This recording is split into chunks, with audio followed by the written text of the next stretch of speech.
The lunch. I should have known it was a bad idea. When my brother calls me with his usual, "Want to catch up?" it means 9 times out of 10 that he wants something from me. But still, as always, I said yes. Maybe because I felt guilty. Maybe because I hoped this time would be different. We agreed to meet at a small restaurant near the train station. The kind of place where everything looks just a bit too perfect, including the food. I was early, as usual. My brother, Karel, has a talent for always being 10 minutes late. It gives him, I suspect, a sense of control. Or maybe he just likes making me wait. Either way, I'm used to it by now. The restaurant was busy, but not too crowded. The smell of freshly baked bread mixed with the aroma of coffee, giving me a small sense of comfort. The walls were covered with black and white photos of old Utrecht street scenes.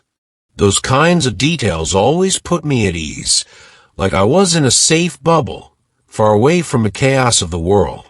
When he finally walked in, he waved like we hadn't seen each other in years. He was wearing a blue suit that looked just a bit too tight, with a scarf draped casually around his neck. Karel was always a man of appearances.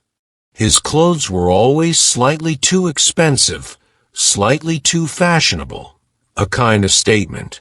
He was the brother who followed all the latest trends, while I was content with my gray sweaters and worn-out shoes. "Thomas," he called out, like he'd just spotted me on a crowded square in New York. He sat down, immediately ordered a cappuccino, and started talking before I could say a word. Karel always talks as if his life is a thrilling novel and I've missed a few chapters. "You won't believe what happened last week," he began. I half listened, nodding at the right moments, while thinking about the pasta I'd seen on the menu. It took me a few minutes to realize what he was really talking about: money.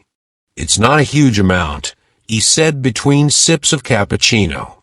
But I thought, who can I trust? And of course, I immediately thought of you. Of course. He trusted me because I was the kind of brother who always says yes. Not because he truly needed me, but because he knew I couldn't say no. The realization hit me as I sat there looking at him. He'd always known how to press the right buttons, even when he didn't truly need me. "How much do you need?" I finally asked. I just wanted to get it over with. I knew I'd give it to him, and he knew it too. It was a kind of game we'd been playing for years, but I was tired of it.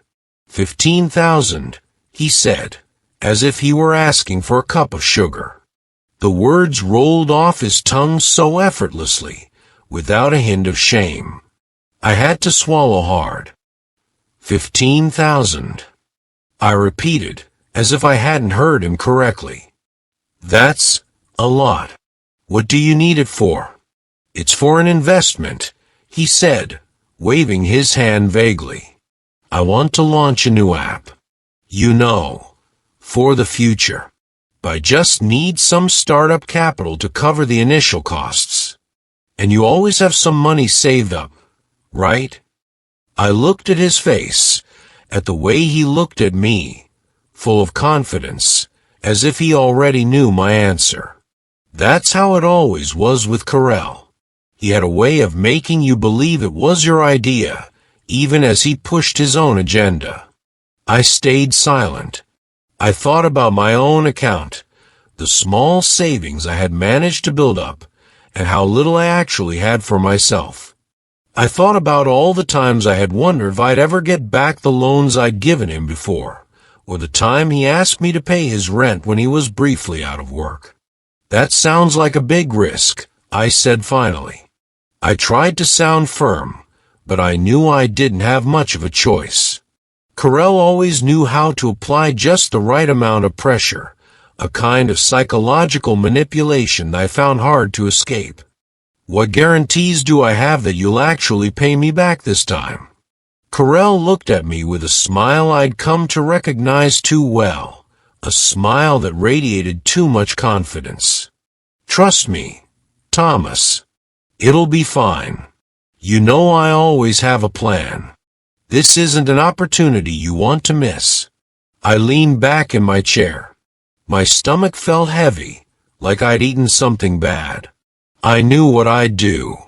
I'd say yes, like always.